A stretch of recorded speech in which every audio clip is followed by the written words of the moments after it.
అంబేద్కర్ కోనసీమ జిల్లా అమలాపురం ఎమ్మెల్యే ఆనందరావుపై చేసిన వ్యాఖ్యలను తీవ్రంగా ఖండించిన కూటమి నేతలు. అమలాపురం ఎమ్మెల్యే ఆనందరావుపై వైసీపీ ఎమ్మెల్సీ బొమ్మి ఇజ్రాయిల్ చేసిన వ్యాఖ్యల్లో ఎలాంటి వాస్తవం లేదని కూటమి నేతలు తీవ్రంగా ఖండించారు. ఆనందరావు చేస్తున్న అభివృద్ధిని చూసి ఓర్వలేకే చౌకబారు విమర్శలు చేస్తున్నారని ఆరోపించారు. ఎమ్మెల్సీ చేసిన ఆరోపణలకు ఆధారాలు చూపించాలని, లేని పక్షంలో తన పదవికి రాజీనామా చేయాలని సవాల్ విసిరారు.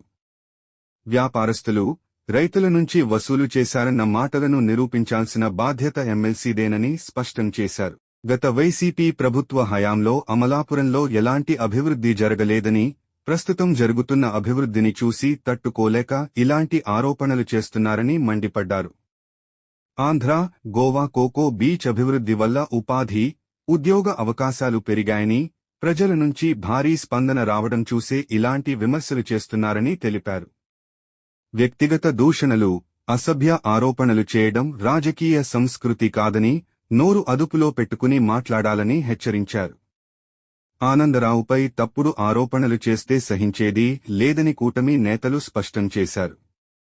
ఎమ్మెల్యే ఆనందరావు కష్టపడి ఈ స్థాయికి వచ్చారని, కులాన్ని అడ్డుపెట్టుకుని పదవులు పొందలేదని పేర్కొన్నారు. వైసీపీ ఎమ్మెల్సీ మలాపురం ఎమ్మెల్యే స్థాయిని అంచనా వేసే అర్హత లేదని విమర్శించారు. వైసీపీ ఎమ్మెల్సీ ఇజ్రాయిల్ వ్యాఖ్యలను టీడీపీ, బీజేపీ, జనసేన నేతలు తీవ్రంగా ఖండిస్తూ, నిజాలు నిరూపించకుండా ఆరోపణలు చేస్తే తగిన రాజకీయ పరిణామాలు తప్పవని హెచ్చరించారు. చేయటం చాలా దిగజారుడుగానైనటువంటి ఆరోపణలు చేశారు. దాని గురించి కౌంటర్ చేస్తూ అన్నీ కూడా అసత్య ఆరోపణలు అని చెప్పేసి చెప్పడం కోసమే ఈ ప్రెస్ మీట్ పెట్టడం జరిగింది. ముఖ్యంగా ఆనందరావు గారు చేస్తున్నటువంటి అభివృద్ధిని చూసి వారలేక ఈ ఆరోపణలు చేస్తున్నారు. సంక్రాంతి సంబరాలు, బీచ్ ఫెస్టివల్స్ లక్షలాది మంది రావడం చూసి జీర్ణించుకోలేక ఈ ఆరోపణ చేయడం జరిగింది. సరే, అలాగైతే వైసీపీలో ఉన్నటువంటి నాయకులు కానీ, ఈ ప్రస్తుతం ఉన్నటువంటి ఎమ్మెల్సీ కానీ కోడిపందాలు ఇవన్నీ కూడా వేసారని చెప్పడం జరిగింది. అవన్నీ కూడా ప్రతి సంవత్సరం జరిగి ఎవరో కూడా దీన్ని ప్రోత్సహించడం కానీ, ఎవరో డబ్బులు వసూలు చేయడం కానీ ఎటువంటి కూడా జరగలేదు. ఇవన్నీ కూడా మీ అందరికీ తెలుసు.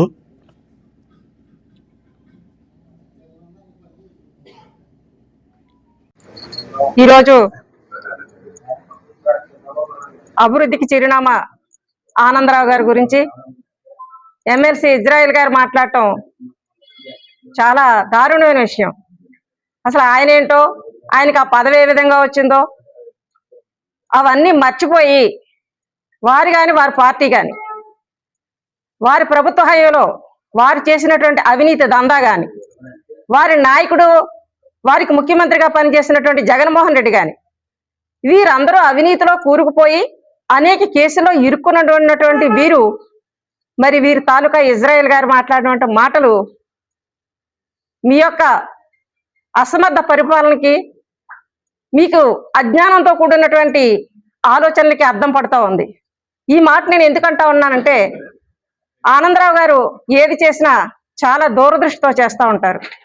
మన ప్రీతమ ముఖ్యమంత్రి చంద్రబాబు నాయుడు గారు ఈ రాష్ట్రాన్ని అభివృద్ధి చేయడంలో భాగంగా ఏ కార్యక్రమాలు ఎక్కడెక్కడ చేస్తే ఆ ప్రాంత ప్రజలు సంతోషిస్తారు, అదేవిధంగా ప్రాంత ప్రజలు అభివృద్ధి చెందుతారు అనేది ఎక్కువ ఆలోచన చేస్తున్నటువంటి సందర్భంలో ఇక్కడ ఎస్యానం బీచ్లో ఒక ఫెస్టివల్ పెడితే అది అన్ని రకాలుగా అభివృద్ధి చెందుతుంది, అక్కడ అనేక మంది ప్రజలకు కానీ ఆదాయ వనరులు పెరుగుతాయి అనే కార్యక్రమాన్ని ఉద్దేశించి చంద్రబాబు నాయుడు గారి చేత ఈ ఫెస్టివల్ ని ప్రభుత్వ పండుగ ప్రకటింప చేసుకుని, మరి ఎంతో బాధ్యతాయుతంగా సుమారు 5-6 నెలలు నిర్విరామంగా కష్టపడి ఆ కార్యక్రమం జయప్రదం చేయడానికి ఆనందరావు గారు పడినటువంటి కృషిని ఈ సందర్భంగా వైసీపీ వాళ్ళతో కూడా, వారితో సహా ఆయన్ని ప్రశంసించాల్సిన అవసరం ఉంది. మంచి ఎవరు చేసినా, బాధ్యతగా ఎవరు ఉన్నా ఆ నాయకుడిని పార్టీలకు అతీతంగా మనం గౌరవించుకోవాలి.